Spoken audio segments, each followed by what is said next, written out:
Olá pessoal, tudo bem com vocês? Eu sou o Marcos do Ajuda dos Universitários e agora nós vamos estar estudando sobre o comportamento dos gases ideais. O gás ideal, ou gás perfeito, como também pode ser chamado, é um modelo teórico em que um grande número de partículas diminutas movem-se aleatoriamente com diferentes velocidades, podendo sofrer apenas colisões perfeitamente elásticas entre si. Esse conceito de gás ideal ele é muito útil para o estudo dos gases, uma vez que grande parte dos gases reais eles vão se comportar como gases ideais, quando estão submetidos a regimes de baixas pressões e altas temperaturas. Além disso, esse estudo ele contribui para o entendimento das transformações gasosas, da lei geral dos gases, da equação de Clapeyron, bem como das leis da termodinâmica.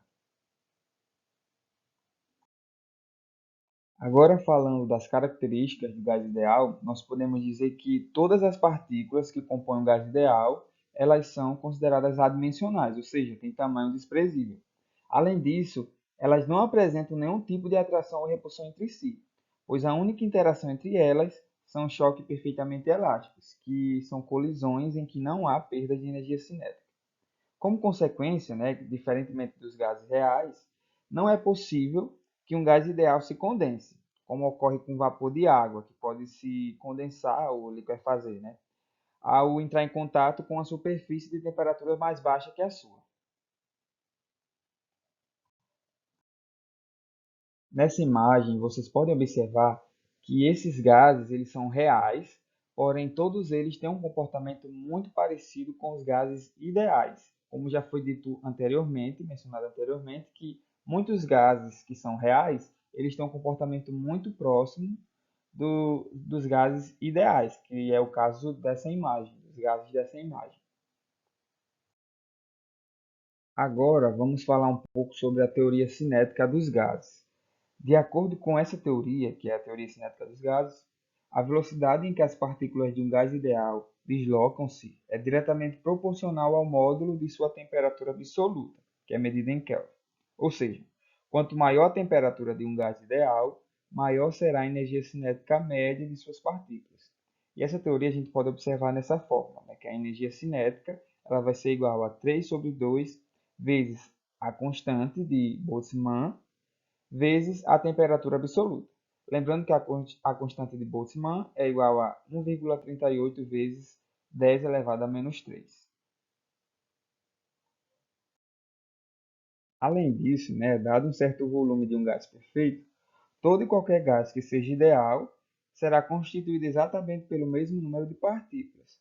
Porém, a massa total desse gás ela vai depender da massa molar da substância que o compõe.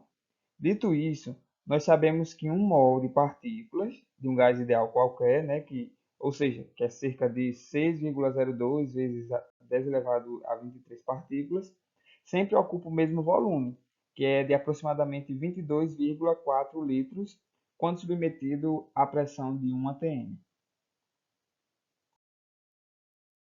Agora, vamos falar sobre a Lei Geral dos Gases Ideais. Essa lei ela foi desenvolvida com base em alguns estudos das transformações gasosas, que foi feito pelos pesquisadores Jack Charles, Joseph Lois e Robert Boyle.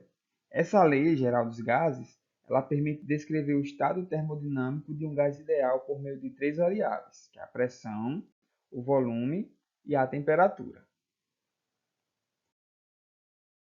Então, pessoal, de acordo com essa lei, o produto entre a pressão e o volume, dividido pela temperatura absoluta do gás, é sempre constante para quaisquer que sejam os processos sofridos pelo gás. Ou seja, vocês podem observar aí a equação e podem ver que P1 vezes V1 sobre T1 vai ser igual a P2 vezes V2 sobre T2. Lembrando que P é a pressão, V é o volume e T é a temperatura, que deve ser em Kelvin, certo? E, além disso, esses subíndices 1 e 2 eles vão se referir a dois estados termodinâmicos quaisquer, certo? Ou seja, P1, V1, T1 se refere ao primeiro estado termodinâmico e P2, V2 e T2 se refere ao segundo estado termodinâmico nessa situação, certo? Então, pessoal, posteriormente, com os trabalhos de Emily Clapeyron, descobriu-se que a constante obtida pelo produto entre P e V dividido por T, o que foi que a gente já viu anteriormente, era igual ao número de mols do gás, no caso, multiplicado pela constante universal dos gases ideais R. Ou seja, pessoal, a conclusão desse trabalho de Capleiron vai resultar na seguinte expressão, que é P vezes V sobre T, que é algo que a gente viu anteriormente, né? Vai ser igual a N vezes R. E rearranjando essa fórmula, a gente pode concluir que P vezes V é igual a N vezes R vezes T. Lembrando que P é igual à pressão, V, volume, T, a temperatura em Kelvin. E o N, como já foi falado, N vai ser o número de mols, certo? E R vai ser a constante universal dos gases ideais. E aí vocês podem observar dois valores que mudam porque a unidade mudou. Porém, na mesma unidade, o valor vai ser sempre o mesmo. Ou seja, se for em Joule por mol vezes Kelvin, a constante vai ser sempre 8,31. Não é à toa que se chama de constante, certo? Ela só vai mudar se a unidade mudar. Porém, se a unidade não muda, ela permanece constante, como o próprio nome já sugere.